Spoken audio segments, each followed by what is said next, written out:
एक स्विट्ज़रलैंड के बहुत फेमस साइकोलॉजिस्ट हुए हैं कार्ल जंग। इन्होंने बहुत सारी किताबें लिखी, बहुत प्रतिष्ठित फिलोसफर रहे।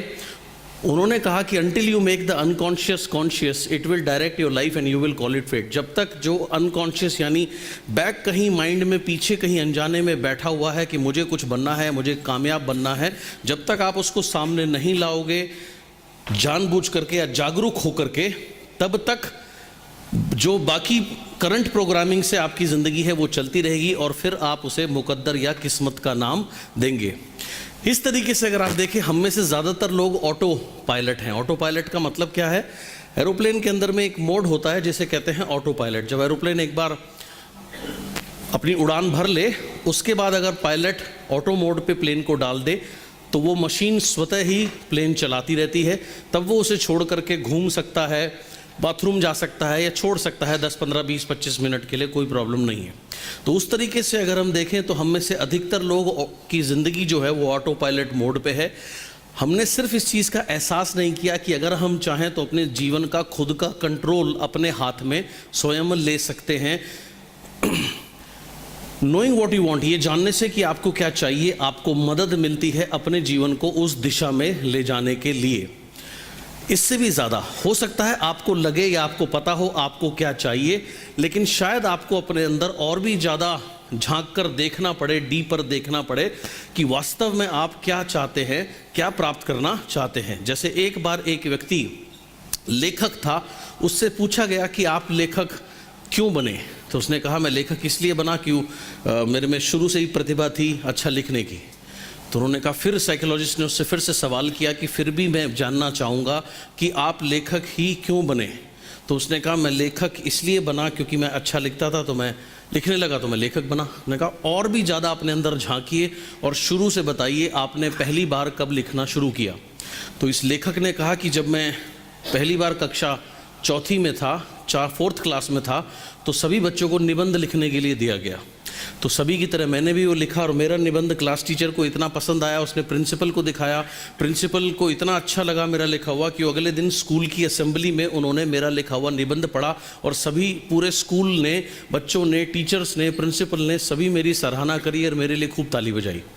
तो इस बात से मुझे बहुत उत्साह मिला। मैंने और ज़्यादा लिखना और लिखा, वो और पसंद किया गया, फिर और लिखा, वो और पसंद किया गया। और उसके बाद मुझे ये समझ में आ गया कि जितना ज़्यादा मैं लिखता जाऊंगा मुझे उतनी ज़्यादा सराहना मिलेगी, प्यार मिलेगा, और इस तरीके से मैं लेखक बन गया।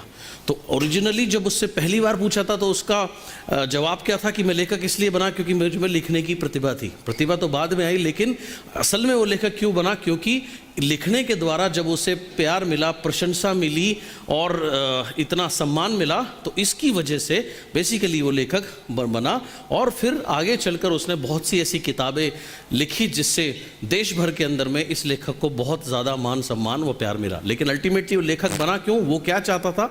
वो चाहता था मान सम्मान व प्यार। सो ऐसे ही आपको भी अपने अंदर डीपली देखना पड़ेगा कि क्या चीज़ है आप जो प्राप्त करना चाहते हैं, वो क्यों प्राप्त करना चाहते हैं, उससे आपको हासिल क्या होगा। हो सकता है एक व्यक्ति जो आज एक पॉलिटिशियन है, वो बचपन में शायद ऐसा उसका बचपन गुजरा हो कि जब किसी ने उसके ऊपर ध्यान नहीं दिया या अटेंशन उसको नहीं मिली, और जब अटेंशन नहीं मिली तो उसने ऐसा कोई कार्य में क्षेत्र में वो घुस गया कि आज 24 घंटे मीडिया और सारी चीज़ें उसके पीछे लगी रहती हैं, या हर समय वो एक ध्यान का केंद्र या अटेंशन का केंद्र बना रहता है। फ्रीडम एंड पावर, ये बहुत महत्वपूर्ण लाइन है, इसको थोड़ा ध्यान से समझिएगा। Freedom and power come from knowing what you want without being a prisoner to what you want. यानी फ्रीडम एंड पावर, आज़ादी और ताकत कब मिलती है? इसके 2 हिस्से हैं। पहले हमें ये पता हो हमें क्या चाहिए। नंबर 1, फ्रीडम यानी कि आज़ादी और ताकत कब मिलती है? जब पहले हमें ये पता हो हमें क्या चाहिए, but at the same time, पर उसी समय without being a prisoner to what you want, यानी कि अपनी उस सोच के कैदी नहीं बनना। जैसे अगर मान लीजिए किसी ने सोचा कि मुझे क्राउन बनना है फॉर एग्जाम्पल, अब उसके 2 तरीके हैं, राइट? अब उसको जल्दी क्राउन बनना है, जल्दी क्राउन बनना है, जल्दी क्राउन बनना है। अब अगर वो सिर्फ इस सोच का कैदी बन जाए तो बहुत से लोग क्या करते हैं, शॉर्टकट अपना सकता है। 6-8 लोग पकड़े, 2.5-3 लाख रुपए का उनको सामान खरीदवाया उससे वो क्राउन बन जाएगा, एक बार लेवल मिल जाएगा, तमगा मिल जाएगा, एक बार चेक आएगा, लेकिन अगले महीने क्या होगा? जी हाँ, अगले महीने शून्य से बिजनेस नहीं बिल्ड होगा। तो इसमें क्या हुआ, उसकी जो वो चाहता था वो बन गया, लेकिन उसको फ्रीडम एंड पावर नहीं मिली। क्यों नहीं मिली? क्योंकि वो अपनी खुद की ही सोच का कैदी बन गया, जहाँ सही गलत का उसकी बुद्धि ने उसको फ़र्क बताना मना कर दिया, बंद कर दिया। मेरी पिछली कंपनी में, तकरीबन आज से 12 साल पुरानी बात होगी, जैसे भी यहाँ पिछले साल 5 करोड़ का क्लब लॉन्च किया गया, ऐसे मेरी पिछली कंपनी में लगभग 12 साल पहले एक लेवल रखा गया कि वो लेवल यदि कोई व्यक्ति हासिल करेगा तो उसमें कंपनी के पूरे साल का जो टर्नओवर होगा उसका 1% बटेगा। तो अंदाज़ा था वो लगभग 1 करोड़ रुपए के आसपास होना चाहिए या होगा। सो उसमें अपनी 9 लाइनें करनी थी हाईएस्ट लेवल के ऊपर में, और वो एक्यूमुलेटिव प्लान नहीं था, यानी कि जो हाईएस्ट लेवल है, जैसे सपोज यहाँ 1,60,000 है तो हर महीने उसे मेंटेन करना था, 12 में से 9 महीने। सो एक मुश्किल कार्य था और सिर्फ 1 साल का ही समय था। तो 12 में से 9 महीने, अगर 3 महीने के बाद एक भी महीने चूक हो गई तो उसमें चांस नहीं था। तो एनीवेज एक शख्स थे उड़ीसा से, उसने क्या करना, उसने कुछ बैंक में अपनी कुछ सेटिंग बिठाई लोन डिपार्टमेंट में, और जिन लोगों और बहुत से लोगों को उसने कहा कि मैं तुम्हें नौकरी दिलाऊंगा। और उसके बाद में वो उन लोगों के, उन जिनको वो कहता था नौकरी दिलाऊंगा, उनसे भी वो कुछ पैसे ले लेता था। उनके नाम पर वो लोन पास करा के प्रोडक्ट खरीद करके इकट्ठा उनको डायरेक्टर बना देता था। शुरू में 35-36 हज़ार रुपये का जो भी फर्स्ट मंथ का पेचेक आया बोला, अब 2-3 महीने तक वो कुछ नहीं कहते थे। तो ऐसे करके उसने अपनी कई लाइनें कुछ महीने तक मेंटेन करी, लेकिन धीरे धीरे ऑब्वियसली अगर लोन लिया 1-2 महीने कोई दिक्कत नहीं है, लेकिन आगे चल के वो रिकवर तो करना है, उसकी पेमेंट तो करनी है। पेमेंट जाएगी कहाँ से? उनको तो पता तक नहीं था कि उनके नाम पर लोन लिया गया है। तो ऐसे करते करते धीरे धीरे उसने घपला करना शुरू किया, और वो घपला जो था वो लगभग 70-80 लाख के आसपास का घपला हुआ। ये व्यक्ति फिर जेल गया कई साल, कुछ आखिरी खबर मिलने तक जेल में था, जब मुझे लास्ट पता था, उसके बाद मुझे जानकारी नहीं है। कहने का मतलब क्या है, गलती इंसान कब करता है? जब उसको जो चाहिए उसको पाने में वो इतना अंधा हो जाता है कि वो सही और गलत का फ़र्क भूल जाता है। ये तब होता है जब वो खुद ही अपनी सोच का कैदी बन जाता है। So freedom and power, ultimately आप जो लेवल हासिल करना चाहते हैं, जो सक्सेस हासिल करना चाहते हैं, आप क्यों करना चाहते हैं? ताकि उससे आपको आज़ादी मिले, आज़ादी जीने की, आज़ादी, आर्थिक आज़ादी, समय की आज़ादी, यानी आपका जीवन बेहतर हो, और साथ साथ आप पावरफुल बने, पावर आपके पास आए अपने जीवन को बेहतर बनाने की। लेकिन ये होता तभी है जब हमें ये क्लियर हो हमें क्या चाहिए, पर हम खुद अपनी सोच के कैदी ना बने। बट एक और कारण है ये जानने का और ये बताने का कि आपको क्या चाहिए। जब आप डिक्लेयर कर देते हैं, जब आप सबको कह देते हैं कि मैं ये लेवल हासिल करूंगा, या मैं ये इनकम पर पहुंचूंगा, या मैं यहाँ पहुंचूंगा बहुत जल्दी, जब आप उसको डिक्लेयर कर देते हैं, यानी सबको आप बता देते हैं, घोषणा कर देते हैं, उससे होता क्या है, उससे यूनिवर्स आपकी मदद करने लगता है उस चीज़ को प्राप्त करने में। हाथ खोल के बैठिए। यूँ में से हो सकता है आप कहें कि मैं अपना जो मेरे घर के ऊपर लोन है उसको पे करना चाहता हूँ, या उसको एक साथ पे ऑफ करना चाहता हूँ, राइट, या मैं ये हासिल करना चाहता हूँ। बट सडनली एक ऑब्जेक्शन आता है। ऑब्जेक्शन क्या आता है कि मैं तो इतने पैसे नहीं बनाता कि मैं वो इकट्ठा वो घर का लोन कैसे उतारूंगा, राइट, या अभी तक तो किसी ने ऐसा किया नहीं, या वो क्या सोचेंगे। ये ऑब्जेक्शंस कहाँ से आते हैं? हाँ जी, आप ही के अंदर से आते हैं। कभी ना कभी प्रेरणा वाली सोच भी हमारे अंदर से उत्पन्न होती है कि मैं ये करूं, ऐसा करूं, वैसा बनूं, ये हासिल करूं, यहाँ पहुंचूं, वहाँ पहुंचूं, ये करूं। और सेम टाइम जो ऑब्जेक्शंस हैं वो भी हमारे अंदर से ही उत्पन्न होते हैं। मुख्य रूप से हम अपनी सोच को 2 भागों में बांट सकते हैं, empowering thoughts and disempowering thought. Empowering thoughts का मतलब होता है जो हमारे को बल दें, हमारे को पावरफुल बनाए, हमें ताकतवर बनाए। जैसे मैं अगले साल डायमंड ट्रिप पर जाऊंगा, मैं आने वाले समय में जल्द ही मेरा फ़ोटो भी वॉइस मैगज़ीन में आएगा, मैं भी लग्जरी कार बुक में या कार बुक में मेरी भी तस्वीर होगी, मैं भी एक कार लूँगा। ये सारे विचार अगर आप सोचेंगे, ये आपको पावर देंगे या आपको डाउन करेंगे? जी हाँ, पावर देंगे। इसलिए इन्हें कहा जाता है एम्पावरिंग थॉट्स, यानी कि जो आपको या बल प्रदान करे। तो बल प्रदान करने वाले विचार, और इसी का अपोजिट है डिसएम्पावरिंग थॉट्स। डिसएम्पावरिंग थॉट्स कौन सी होती हैं? जो हमारी पावर को कम करते हैं, हमें डाउन करते हैं, जो हमारे बल को कम करते हैं, हमें नीचे लेकर जाते हैं। जैसे मेरे पास पैसे नहीं हैं, मुझे कोई हेल्प नहीं करता, मुझे कोई सपोर्ट नहीं करता, मैं ज़्यादा लोगों को नहीं जानता, मुझे अंग्रेज़ी नहीं आती, मैं छोटी जगह से हूँ, मैं छोटे गाँव से हूँ, इत्यादि इत्यादि इत्यादि। ये हैं सारे डिसएम्पावरिंग थॉट्स। तो ये एम्पावरिंग थॉट्स भी हमारे अंदर से उत्पन्न होते हैं, डिसएम्पावरिंग थॉट्स भी हमारे अंदर से उत्पन्न होते हैं।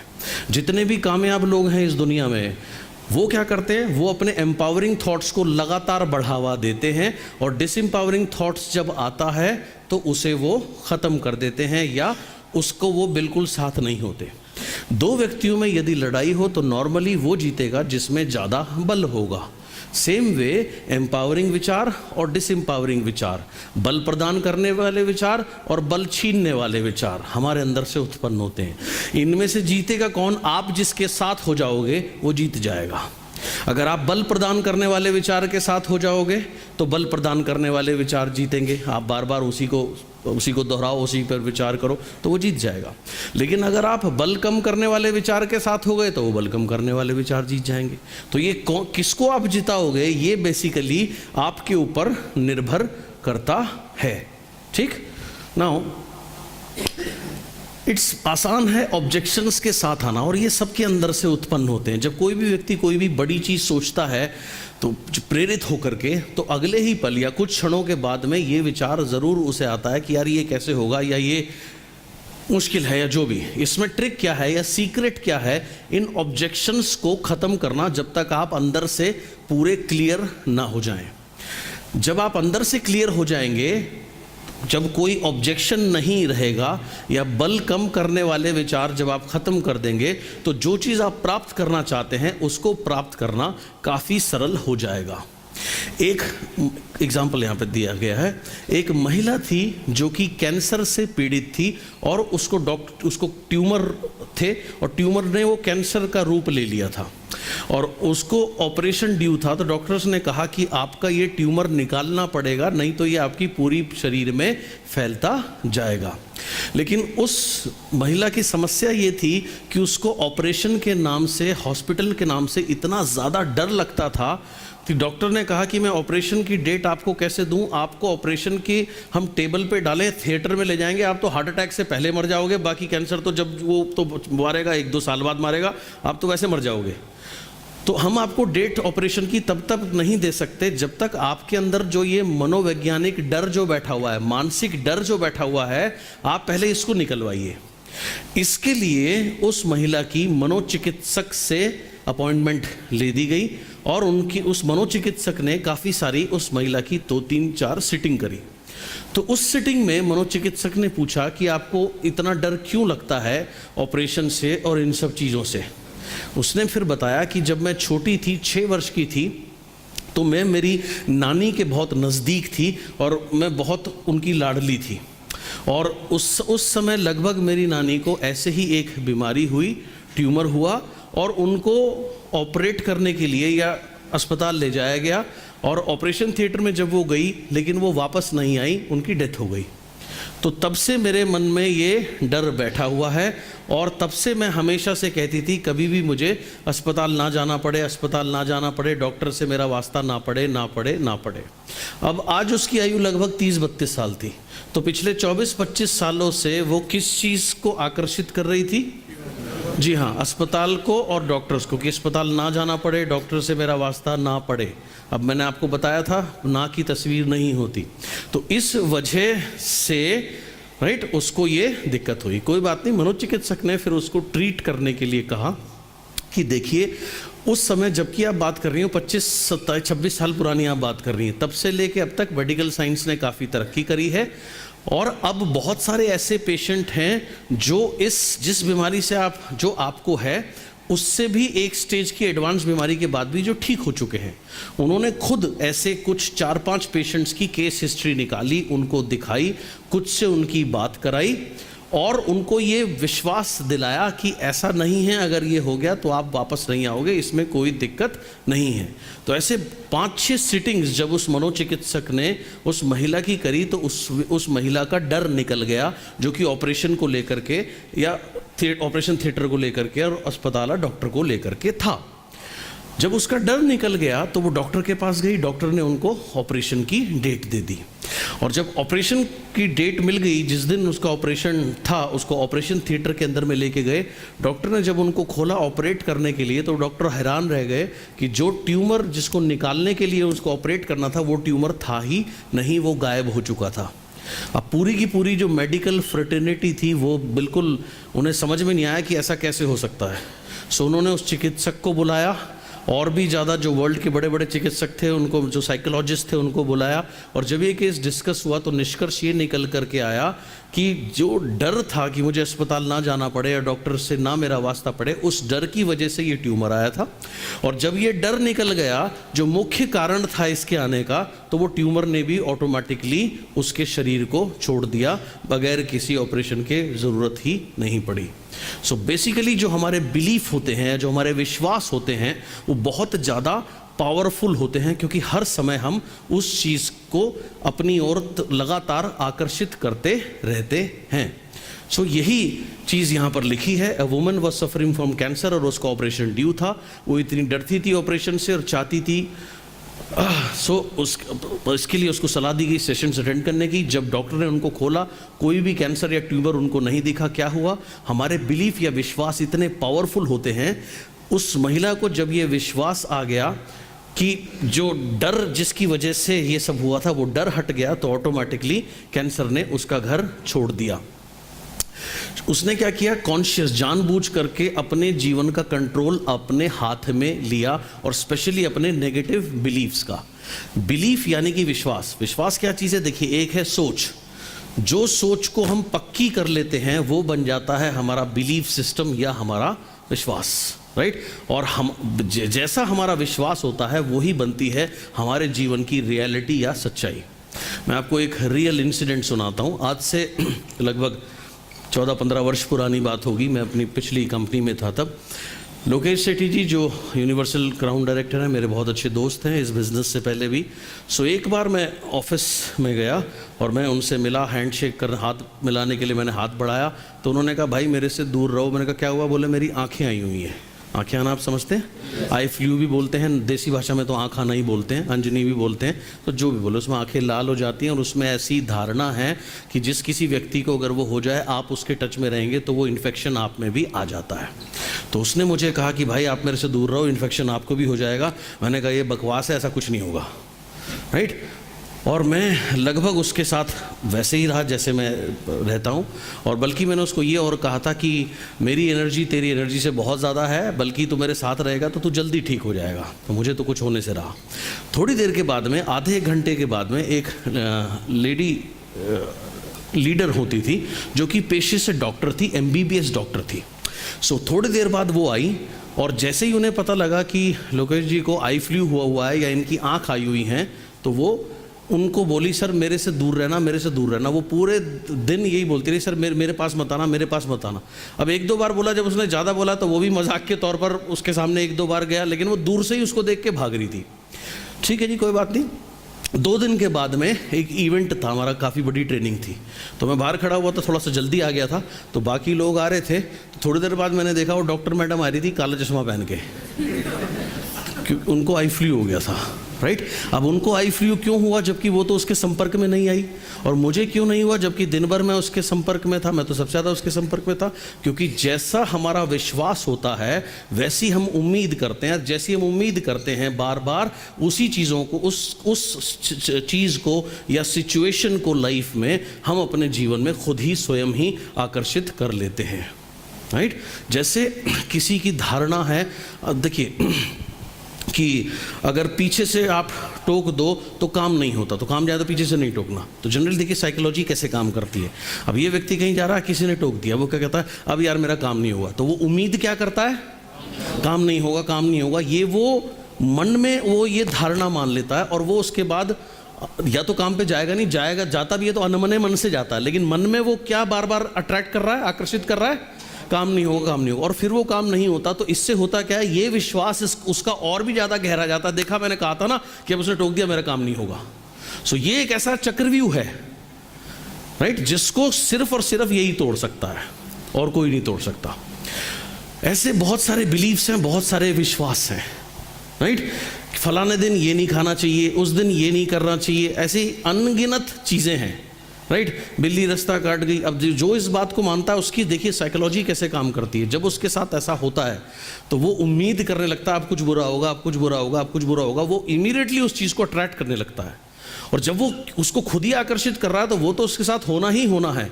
और इस बात से उसका जो ये अंधविश्वास है वो और भी ज़्यादा गहरा जाता है। एक चीज़ आप समझिए, अपने जो भी आपके विचार हैं उसके क्रिएटर कौन है? बिल्कुल, आप अपने विचार के खुद क्रिएटर हैं, कोई और आपके विचार का क्रिएटर नहीं है। जब आप उसके क्रिएटर हैं तो उसको ख़त्म कौन कर सकता है? आप कर सकते हो, उसको बढ़ावा भी आप ही देते हो। तो जो विचार आपको आगे बढ़ाते हैं, एम्पावरिंग बिलीफ, उसको आप, बहुत अच्छी बात है, पकड़िए और उसको बढ़ाइए। लेकिन जो विचार आपको रोकते हैं, उसको आप कहीं से भी आपको पीछे खींचते हैं, उन सारे विचारों को आपने छोड़ना है, राइट। ये है लाइफ के अंदर में game. So people seem to believes are, जैसे हमारे विश्वास होते हैं वैसी हमारी सच्चाई होती है। People seem to have recurring problem. Recurring मतलब बार बार उत्पन्न होने वाली। So people seem to have recurring problem. लोगों को बार बार उत्पन्न, एक ही समस्या बार बार उत्पन्न होती है। बेसिकली वो समस्या होती है हमारे बिलीफ सिस्टम से, या हमारे विचार से, या हमारी सोच से। जैसे मनी, किसी को अगर पैसे की समस्या है, ये समस्या आज नहीं है, ये समस्या 5 साल पहले भी थी, 10 साल पहले भी थी, और जब तक जो विचार हैं, ये विचार उसको लेकर के दूर नहीं होंगे तो ये समस्या आगे भी चलती रहेगी। जैसे मेरा एक कोर्स है मिलियनेयर माइंड, जिसमें हम 3 दिन आपका रिलेशनशिप पैसे के साथ कैसे होना चाहिए, इसके ऊपर बहुत विस्तार से सिखाते हैं, बताते हैं। तो उसका एक छोटा सा पार्ट मैं आपके साथ करके दिखा देता हूँ। जनरली अगर कोई आम इंसान कहीं पे खड़े हैं, मान लीजिए 3-4 लोग खड़े हैं, सपोज नीचे ही खड़े हैं, बात कर रहे हैं, इतने में एक बड़ी सी गाड़ी आके रुकती है, सपोज जिसकी कीमत है 1-1.5 करोड़ रुपए, ठीक। अब वो गाड़ी आकर रुकती है, उसमें से एक कोई व्यक्ति उतरता है, जिसने बहुत अच्छे कपड़े पहने हुए हैं, राइट। यहाँ 3-4 अंगूठियाँ पहनी हुई हैं हीरे की, सब कुछ बहुत बढ़िया, और इतनी बड़ी गाड़ी, इतनी बड़ी, सबको पता है बहुत कामयाब व्यक्ति है, देखने सबको समझ में आता है। अब जनरली अगर ऐसा कोई व्यक्ति उतरता तो उसके बारे में लोग क्या बात करते हैं या क्या सोचते हैं? हाँ जी, हाँ जी, और जी हाँ, बिल्कुल सही आपने कहा, ये ज़रूर इसके पास नंबर 2 का ये काम करता है, इसने ज़रूर उल्टे काम करता है, ठीक है। सेम आप अंदर रेस्टोरेंट में जाते हैं, आप भी बैठे हैं, आप भी खाना खा रहे हैं, वो भी यहीं खाना खा रहा है, बिल आया, उसने 500 रुपये टिप दे दी, तो लोग क्या सोचेंगे? हराम की कमाई। जी हाँ, हराम की कमाई है, बिल्कुल सही आपने कहा, राइट। अब अपनी नज़र में हर इंसान खुद को अच्छा समझता है या ख़राब समझता है? अच्छा समझता है। अब आप अपनी नज़र में खुद को समझते हो बहुत अच्छा, लेकिन आपके बिलीफ सिस्टम के हिसाब से जिनके पास अथाह पैसा है वो कौन है? वो खराब लोग हैं, जिन्होंने स्मगलिंग करके, चोरी करके, उल्टे काम करके पैसे कमाए हैं। आप कौन हो? आप तो अच्छे हो, तो पैसा आपके पास कैसे आएगा? जब तक आपका ये बिलीफ सिस्टम सही सुधरेगा नहीं, पैसा आपके पास आएगा नहीं। आप जितने मर्जी मेहनत करना, जितने मर्जी धक्के खाना, राइट।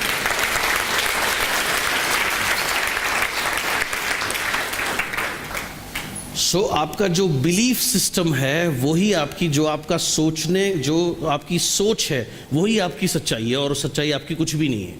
सारा का सारा जो आपकी रियलिटी है वो है आपकी सोच, और जो सोच पक्की हो जाती है उसे हम कहते हैं बिलीफ, यानी विश्वास, राइट। जो सोच को क्वेश्चन किया जा सकता है या जिस पर प्रश्न उठाया जा सकता है वो विश्वास नहीं है, वो एक क्या है? धारणा है। धारणा बदल सकती है, जैसे उदाहरण मोदी साहब ईमानदार हैं, ये एक धारणा है। मजबूत धारणा ज़रूर है, लेकिन हो सकता है मान लो कल को अगर 2-4 कोई केस आते तो ये धारणा इधर उधर हो सकती है। तो लेकिन जिस पर प्रश्न भी ना उठाया जा सके, जो सोच इतनी मजबूत हो, उसे कहते हैं बिलीफ या विश्वास, राइट। जैसे मनी, रिलेशनशिप या ड्राइविंग का एग्जांपल देता हूँ। मेरी वाइफ ने ड्राइविंग उसको आती नहीं थी, उसके बाद में मैंने 2003 में एक और कार ले ली। अब घर में हमेशा एक कार एक्स्ट्रा खड़ी रहती थी, तो मैंने उसको बोला भाई तुम कार चलानी सीख लो, बार बार कभी ऑटो ढूंढती हो, कभी मुझे परेशान करती हो, तो घर में वैसे भी एक कार बेकार ही खड़ी है, तो सीखो। तो मैंने उसको सिखाने की कोशिश करी। 2-3 दिन के बाद में मुझे समझ में आ गया मैं नहीं सिखा सकता। मैंने कहा मुझे बख्शो, एक काम करो मोटर ड्राइविंग स्कूल में दाखिला ले लो। तो उसने मोटर ड्राइविंग स्कूल में दाखिला ले लिया, पैसे भरे, 15-20 दिन का जो कोर्स होता है वो कोर्स कर लिया। अब उसके बाद भी वो गाड़ी ना निकाले, राइट, गाड़ी ना निकाले, उसे डर लगे। उसके बाद में दोबारा दूसरी बार कोर्स कर लिया, उसके बाद भी गाड़ी ना निकाले। मैं सोचता निकालती क्यों नहीं? तो उसने कहा कि मुझे ऐसा लगता है उस समय हम जिस सोसाइटी में रहते थे उससे बाहर जाने के लिए हल्की सी चढ़ाई थी, और वहाँ चढ़ाई पे गेट था जिससे सोसाइटी में अंदर आया जाता था या जाया जाता था। तो उसने कहा मुझे ऐसा लगता है अगर मैं ये निकालूंगी तो मैं सीधे गेट में टक्कर मार दूंगी। तो मैंने उसे समझाने का प्रयत्न किया। मैंने कहा तुम गाड़ी तुम्हें चलानी आती थी, मैं सिखा चुका था, लेकिन फिर भी तुम्हारा डर निकालने के लिए 2 बार तुम ड्राइविंग स्कूल से ट्रेनिंग ले चुकी हो, 2 तुम यार कोर्स पूरे कर चुके हो, तुम्हें दिक्कत क्या, निकालो तो सही। तो एक दिन मैंने बहुत कहने के बाद उसने गाड़ी निकाली, निकालने के बाद वही किया और जाती गेट में दे मारी। सुनिए अभी तो बात शुरू हुई है। क्यों? क्योंकि उसकी सोच क्या थी? सोच यही थी, पहले से ही वो उसको आकर्षित कर रही थी उस गेट को, कि अगर मैं निकालूंगी तो मुझे लगता है गेट में टक्कर हो जाएगी। तो वही हुआ। अब जब जो पहले से सोचती जब वो हो गया तो जो सोच होती है ना वो और मजबूत हो जाती है। तो उसने कहा मेरे से नहीं होगा। अब इस बीच में कुछ दिन मैंने कहा होगा नहीं होगा वो तुम जानो, मेरे बस की तो है नहीं, तो मैंने छोड़ दिया। थोड़े दिन बाद में मेरा भाई आया हुआ था, मेरा छोटा भाई आया हुआ था, मेरा कज़न आया हुआ था, तो वो पुलिस में है। तो उसने कहा भाभी चलो लो मेरी गाड़ी चला लो। तो उसने कहा नहीं भाई मेरे से लग जाएगी। तो उसने कहा देखो लग जाएगी कोई दिक्कत नहीं है, सरकारी गाड़ी है, जहाँ मर्जी मार दो, मैं कोई टेंशन नहीं है। बोले अगर किसी के लग गई तो, बोले किसी के लग गई तो कोई बात नहीं, मैं बैठा हूँ, मैं संभाल लूँगा, हाँ वो क्या टेंशन है। सो उसने चलानी, उसने क्या किया? कुछ नहीं किया, सिर्फ उसको बिलीफ दिया। चलानी तो उसको आती थी। सो उसने शुरू किया और वो चलाने लग गई, एंड वो तब से लेके आज तक का दिन है, कोई दिक्कत ही नहीं है। अब ऑटोमेटिक जितने चलवा लो, कोई सी भी गाड़ी चलवा लो। बेसिकली ये सारा का सारा बिलीफ सिस्टम है।